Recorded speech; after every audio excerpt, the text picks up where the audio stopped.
ba yan? Tinan nyo. Wala iyakan na. Makikita nyo ito habang inabubuhay. Sometimes we took the hard road, but we always saw it through. One friend. I had only one. Pag nakita to ni Maring, tsaka na mag-zero sa'yo. Love you.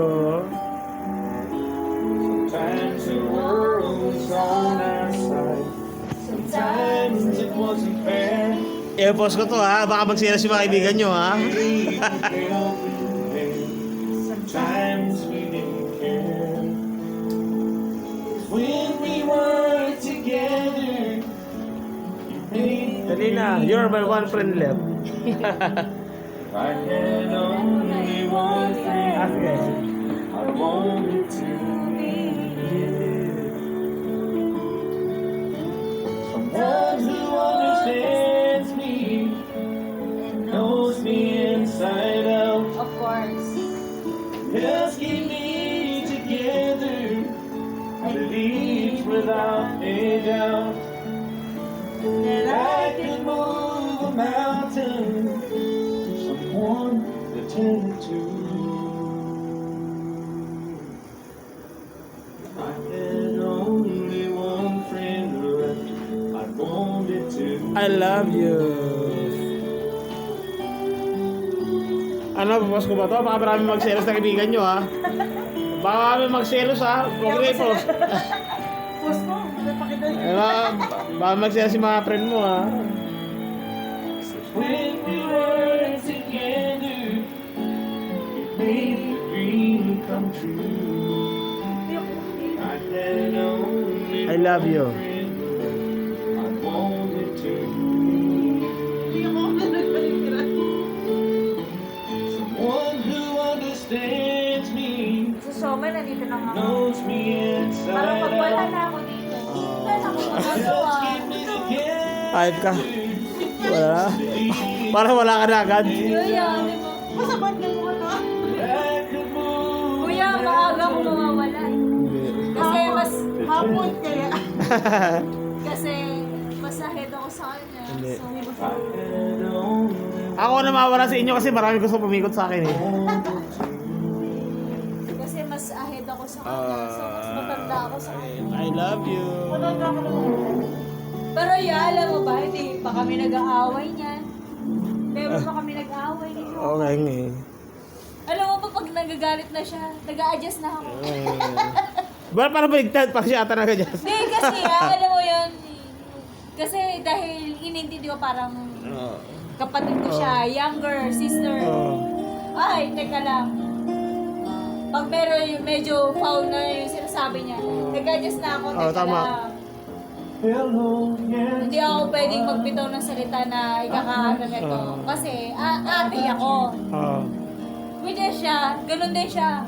Not sure Ate ka lang, pag medyo foul na rin siya, ate ko to, ahead to sa akin. So mas ano to sa akin, hindi ako pwedeng magsalita dito kasi hindi ako palalampasin neto. Alam niyo ugali ko yan. Tsaka palaban din yan. Ako palalampasin neto pag may sinabi ako sa kanya, alam niya ugali ko yan. Okay nga eh. Masaktan ko ego na to, hindi ako palalampasin neto. Galangan ba yan? Tama. Ginagalang ko siya sa younger sister. Ginagalang niya ako as ate. Kaya parang hindi kami nag-away. Parang for 18 years yan. Never kami nagsalitaan ng pangit niya. Kaya araw ko naman yun. Never. Unlike nung magkakaibigan na nagkakasiraan. Okay nga eh. Pag alam ko masisira na siya, Kasi Jara kasi wala namang ate yan eh. pinapakurang ko na. Puro kuya niya eh. Wala. Yun nga, wala rin ang... May kapatid ako yan. Pero kailangan protektahan din siya. Sinasabi ko nga lang. Hindi ko... Wala ko ate, pero may ninang ako sa kanya. Tsaka ate, nina. Minaximize niya ako yan. Ate, kumusta? Nakabidyo ka? Inate, nininang ng anak niya. Nininang niya sa kasal. Sami apo na siya sa'yo. Best Apo. friend. May ako na tayo. Pero tinibag nga namin yan kasi di ba yan, pagdating sa hindi mo pwedeng gawing kuning ninang ang ninang mo na sa Totoo kung paano. Pero, Nalabag niyo yun sa pagmamahal niyo. wala akong pakialam sa mga, Oo, totoo. Oo. Wala akong pakialam sa mga kasabihan niyo. Oo, tama. Mas Tama. kilala ko siya eh. Mas pinagkakatiwalaan ko to. Oo, Basta, pag kayo nag-away dalawa, itype mo lang, Wala yan, hindi, wala. itype mo lang sa YouTube, mapanood nyo to. Wala yan.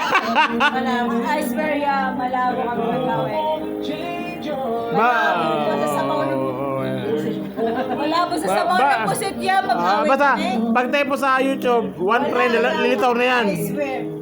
Alam mo bakit? Kasi pareho kami nagre-respetuhan ka. Tsaka wala naman lalaki din sira sa inyo eh. Wala. Malabo pa sa... Malabo sa sabaw ng pusit yung mag-away ka. Sa lalaki, wala naman. Wala. Parang negative 1,000 yan. Hindi naman ako eh. Respeto niya sa akin bilang ate. Respeto ko sa kanya bilang kapatid. Totoo. Ganun lang yung kilalanin mo. Oh. Alam ko kung ano yung ayaw niya. Alam niya kung ano yung pinakayaw. Oo. Tama eh. Mas kilala niya ako. Tama. Yun na ako. Good night eh. Good night. Kaya, mahal niya ako hanggang sa pinakapangit kong pagkatao. Ganon din siya. Mahal niya ako hanggang sa pinaka-worst kong pagkatao. Tawag natin pinaka-worst na Pinaka-worst niyang pagkatao, mahal ko yan. Wala na yung ano. Kasi siguro sabihin natin 50 years from now, 100 years. Mga apo-apo na lang siguro magbabukod sa inyo, no? Sa tingin nyo, di ba?